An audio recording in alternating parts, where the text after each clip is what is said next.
You have this amazing landscape during the day.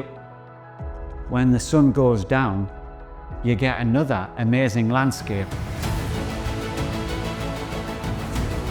On a clear night in the North York Moors, you can see as many as 2,000 stars in the sky, and you might even be lucky enough to see the Milky Way.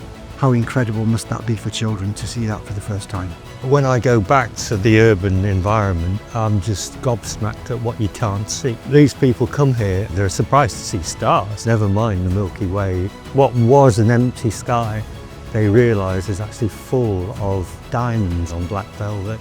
It is an incredible experience being under truly dark skies. We've seen amazing shooting stars, we've seen amazing fireball that went overhead here in Dalby, and then we saw it explode into several pieces. And also we've had the pleasure of seeing the aurora here as well. It's an exhilarating experience.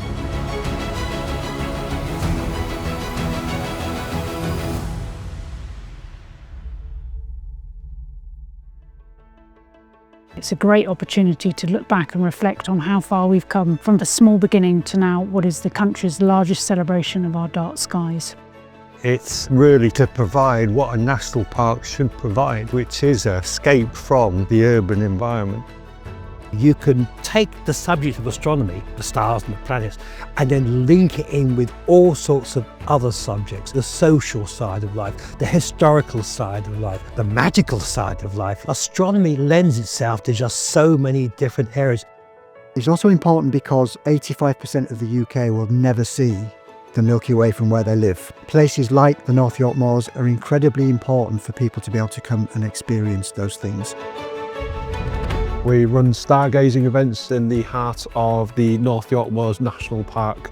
At our events, we like to take people on a tour of the night sky. We like to point out the stars, constellations, asterisms. When we've got our telescope set up at Jupiter or Saturn, and it's their first time seeing something in the night sky through a telescope, it is really, really special seeing people's reactions. As well as our stargazing events, we have a planetarium dome that we take to schools. Kids really love it, and it's really nice to see how inspired they are.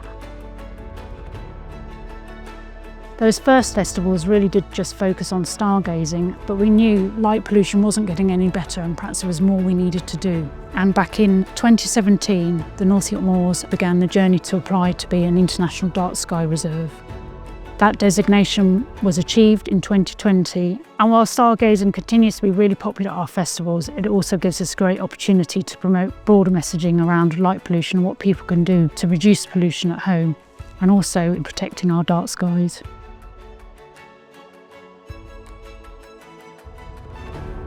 We need dark sky reserves for a number of reasons. Yes, from the field of astronomy, the ability to be able to see the stars and planets, that's very, very important.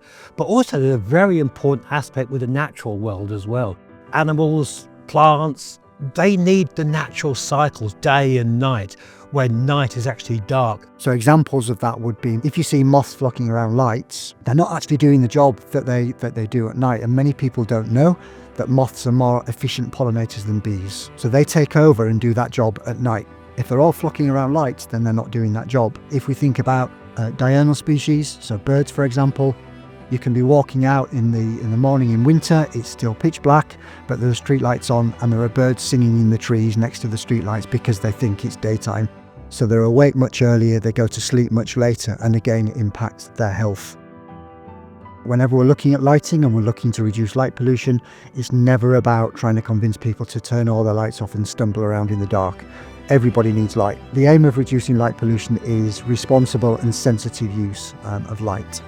So we've recently launched our dark sky friendly community scheme. One of the communities that we've been working with is Ampleforth Abbey. What we've been doing there is working with the team to improve tranquility and reduce light pollution so that the lighting is befitting a setting such as Ampleforth Abbey. Identifying all of that lighting that is either the wrong colour temperature, it's shining up into the sky, it's causing glare and disorientation, and replacing that with really nice lighting. So it's all down lighting, it's all warm white, but it does the job that's needed. The general principles around good dark sky friendly lighting is, first of all, light only what you need, only when you need it, and at a level that's suitable to that need. People can improve and reduce light pollution irrespective of where they live in the country. So a lot of the work that we do in the North York Moors National Park around reducing light pollution is possible through what we call a Section 106 agreement. That relates to an Anglo-American mine, and a Section 106 agreement is put in place to offset the impacts of a development. And what that means is we've got money to spend on reducing light pollution and improving tranquility around the national park. We also do a lot of engagement work with schools and other community groups. It's often the first time a child will get to experience the kind of the enormity of the universe and to understand our place in that. And it often helps those children, those individuals, to go on to become our scientists of the future. Everybody has a right to experience a night under starry skies. Dark skies are for everyone, and we should continue to celebrate our fantastic dark skies.